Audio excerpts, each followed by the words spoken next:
तो आपने मुझे एक ऑफ़र रखा, ये बताया कि हमारे यहाँ भी कई सारे जितने भी मैनेजर्स हैं सबको भाई बहुत लॉन्ग सिटिंग है, आप लोगों को भी खूब मेहनत करनी पड़ती है ना, और आप लोग हमारे पूरे ज़िले का जो पैसा है उसको सुरक्षित रखते हैं, और जो पब्लिक है उनकी सुरक्षा उनके लिए जैसे सर इंश्योरेंस पॉलिसी वगैरह सब बता रहे थे। तो ये तो बात थी हमारी पब्लिक रिलेटेड और बैंक से रिलेटेड पूरी बात, ठीक।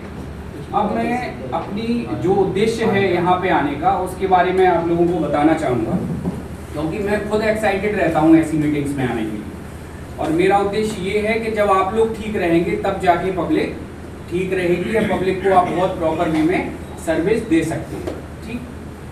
मैं एक क्वेश्चन करना चाहूँगा आप सभी से, और उसका बिल्कुल ट्रांसपेरेंसी के साथ जवाब देना है, विदाउट एनी हेजिटेशन और संकोच। ऐसे कितनी लोग हैं यहाँ पे जिनको सच में बैक पेन होता है, कमर का दर्द, प्लीज,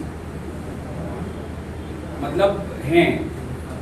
और ऐसे कितनी लोग हैं जिनको शाम तक काम करके यहाँ पे गर्दन में दर्द होने लगता है, ऐसे कितने लोग हैं? बिल्कुल। और देखिए, जैसे मैं एक टॉपिक लेके आया हूँ आप सभी के सामने जिसका नाम है पोस्चर एर्गोनॉमिक्स। हो सकता है आप लोग जानते हो सकता है इतनी व्यस्त हैं कि उतना स्टडी या उतना ध्यान नहीं दे पाते कई बार। अब पोस्चर एर्गोनॉमिक्स का जो मतलब है वो ये है कि हम अपनी जो लाइफ स्टाइल है सुबह से शाम तक की, जहाँ जिस सीट पे हम बैठते हैं उसको प्रॉपर कैसे रख सकें। मैं एक उदाहरण देने का प्रयास करना चाहूँगा। एक चेयर चाहिए मुझे, है ना।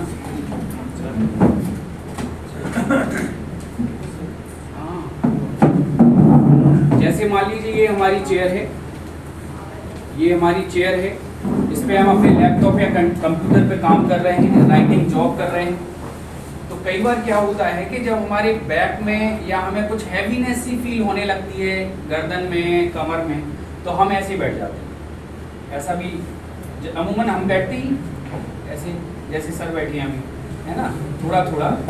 कभी हम ऐसे बैठ जाते हैं, कभी हम पूरा लोड टेबल पे ले लेते हैं, है ना। और कई बार हमारी जो स्थिति होती है बैठने की वो ये हो जाती है, इतना गैप खाली है क्योंकि हमें प्रॉपर काम करना है, और हम खुद भी अपनी बॉडी को चेंज करते रहते हैं। हमें ये नहीं पता है कि हमारी बॉडी थक रही है, लेकिन हम चेंज क्यों करते हैं? क्योंकि हम एक पोजीशन में बैठ के या तो थक जाते हैं, और या फिर हमें दूसरी इच्छा होने लगती है भाई अब थोड़ा सा दूसरी तरफ बैठिए। तो इस बात को जो मैं बता रहा हूँ इसका सर मेन कारण क्या है कि फर्स्ट लैक ऑफ एक्सरसाइज, जो हम सुबह से लेके शाम तक नहीं करते।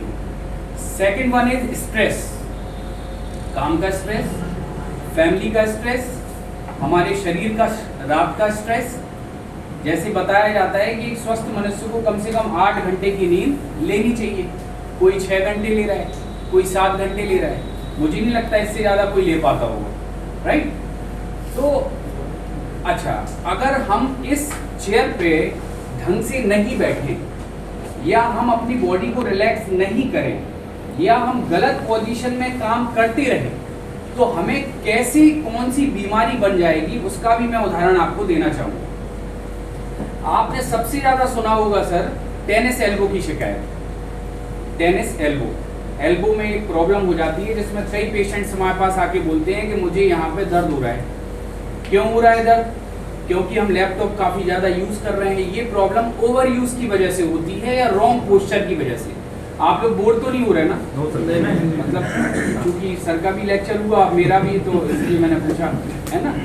तो ओवर यूज़ की वजह से हमें टेनिस एल्बो की शिकायत हुई।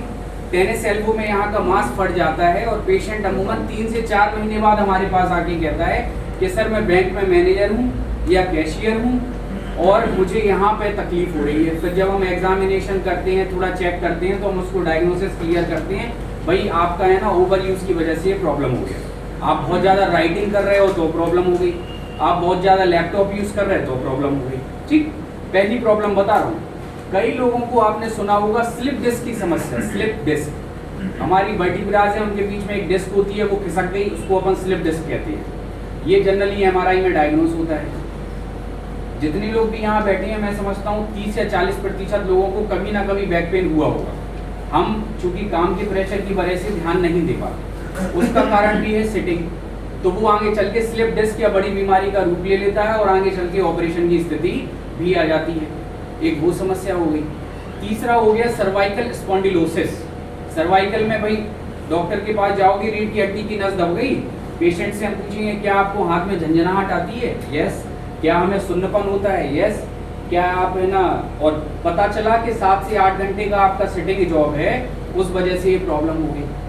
अच्छा, हमें कई बार ये भी पता नहीं होता है कि हमें लैपटॉप का जो आई का लेवल है वो कितना रखना है, सिटिंग कैसे करनी है। इन सब की वजह से हमारी कमर, गर्दन, कंधे में दर्द आना चालू हो जाता है। तो मैं सच बता रहा हूँ, मैं इसीलिए आया कि मैं चाहता हूँ कि इस मंच के माध्यम से मैं यदि आप लोगों को कुछ टिप्स दे सकूँ इस बारे में कि भाई हम अपने जीवन को कैसे अच्छा रखें, तो मुझे बहुत खुशी होगी। क्योंकि हम 60 साल तक काम करते हैं, उसके बाद रिटायरमेंट के बाद कई सारी बीमारियां आ जाती हैं और वो पैसा हमारा बीमारियों में खर्च होने लगता है। ठीक, अब हम बात करते हैं, पहले मैंने बीमारियों के बारे में बता दी कि भाई क्या क्या बीमारियां आजकल हो जाती हैं।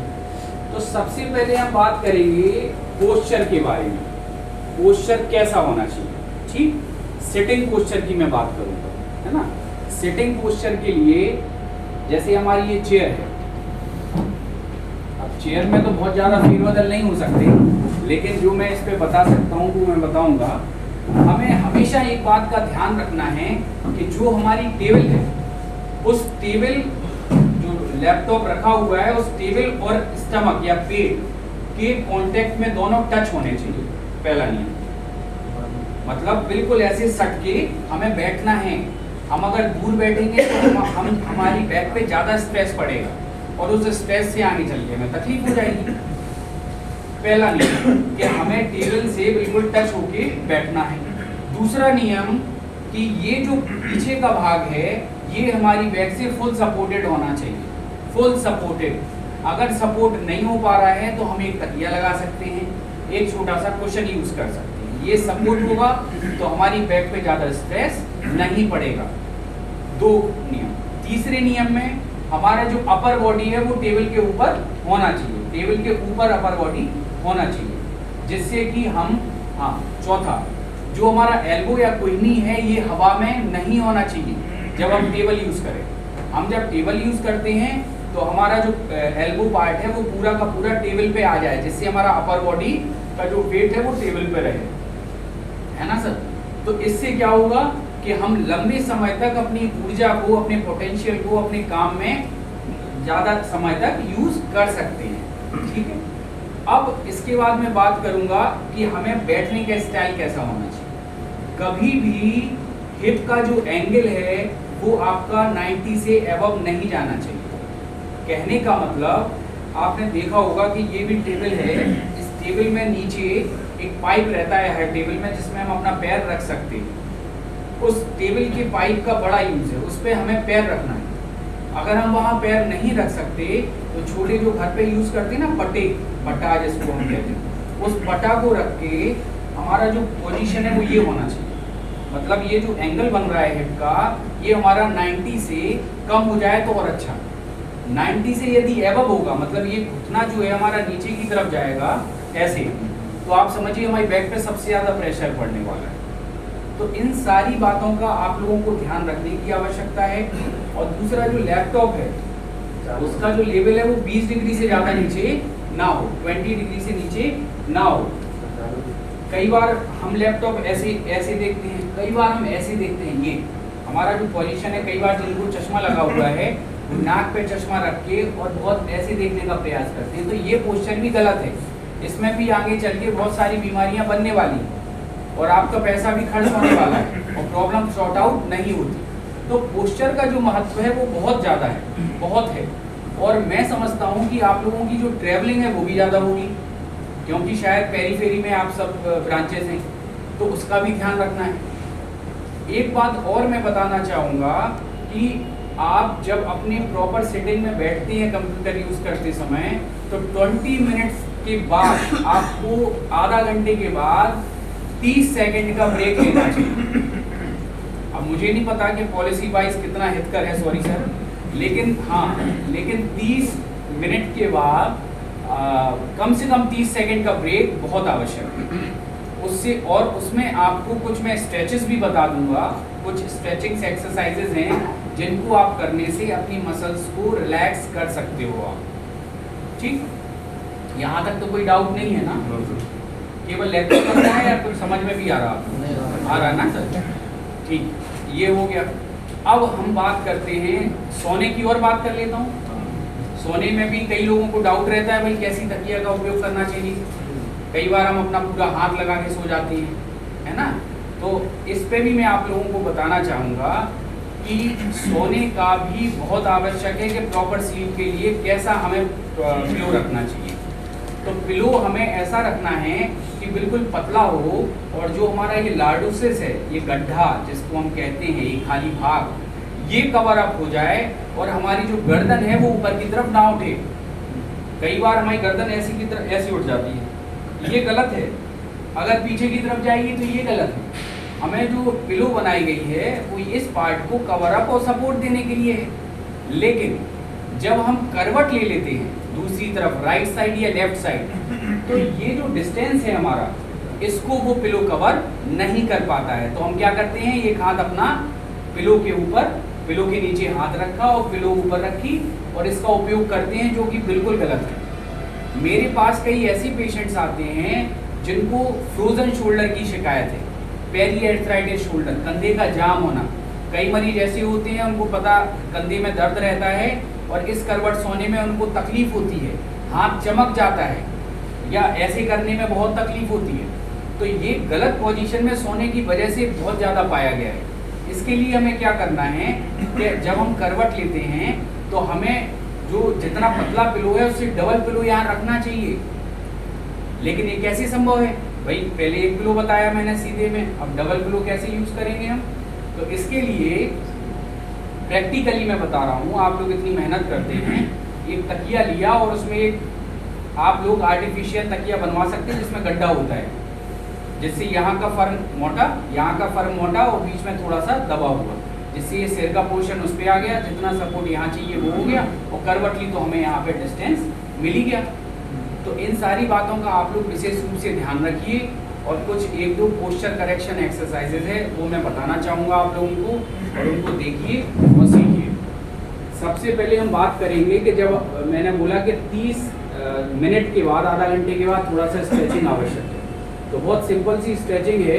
सबसे पहले हमें अपने राइट हैंड को यहाँ रखना है और इसको 1 2 3 4 5 ऐसे तो हम सभी कर सकते हैं, 1 2 3 4 5 ऐसी सेम इस हाथ से करेंगे। इसके बाद ये हाथ ऐसे रखा, देन आप 1 2 3 4 5, ये भी बहुत कॉमन एक्सरसाइज है।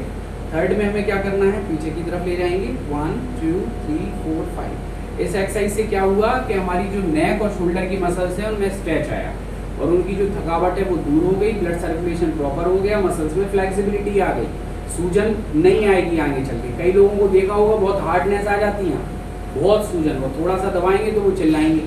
तो इसका कारण है कि स्ट्रेचिंग थोड़ी थोड़ी आप लोग करते रहिए। ठीक, ये एक एक्सरसाइज हो गई। एक सिंपल सी एक्सरसाइज और बताना चाहूँगा कि हम ऐसे खड़े हो गए, चूँकि क्या है कि दिन भर हमारे जो भी काम है वो सब झुकने वाले हैं। राइटिंग तो झुकना, नहाना तो झुकना, हर काम लगभग मेरा झुकने हर व्यक्ति का है। ये वाला पोस्चर हमारा बहुत ही कम हो पाता है, और कब हो पाता है जब हम कोई एक्सरसाइज करते हैं पर्टिकुलर, है ना। तो इस स्थिति में हम कैसे अपनी पोस्चर को अच्छा रख सकते हैं, अपनी रीढ़ की हड्डी को अच्छा रख सकते हैं? इसके लिए जैसे मैं यहाँ ऐसे खड़ा हो गया तो अब मेरी एडी जो है वो बिल्कुल वॉल से टच हो गई, हमारी जो कमर है वो भी टच हो गई, हमारा जो सिर है वो भी टच हो गया, दोनों शोल्डर हैं वो भी टच हो गए। और इस स्थिति में हमने अपने एल्बो को घसीटते हुए ऊपर ले जाना है और घसीटते हुए नीचे लाना है। कई लोग ऐसे ऐसे करते हैं, कुछ नहीं होने वाला उससे, बिल्कुल टच हो गए। हर एक बॉडी का जो पोस्चर है वो टच हो गया, और ऐसे ऐसे ऊपर नीचे हमें कम से कम 30 से 40 बार करना है। उससे हमारी रीढ़ की हड्डी पे बहुत प्रेशर जरूर पड़ेगा, लेकिन आप लोगों को काफ़ी फायदा होगा। ठीक, अब एक बात और करता हूँ, फर्म मैट्रेस। कई लोग कहते हैं भाई मुलायम गद्दा यूज़ करना चाहिए, या हार्ड गद्दा यूज़ करना चाहिए, ज़मीन पर लेटना चाहिए या तखत पे लेटना चाहिए। तो मैं सभी लोगों को बताना चाहूँगा कि मीडियम फर्म को ही यूज़ करें। बहुत हार्ड होगा तो नुकसान हो गया, खटिया जैसा मुलायम सॉफ्ट हो गया तो नुकसान हो गया, तखत भी ठीक नहीं है। तो मीडियम जो फर्म आती है जिसमें आपके बॉडी के हिसाब से वो सपोर्टिव हो जाए, तो उससे आपको प्रॉब्लम नहीं आएगी। यदि किसी व्यक्ति का कोई प्रश्न है तो वो पूछ सकता है। धन्यवाद। Thank you.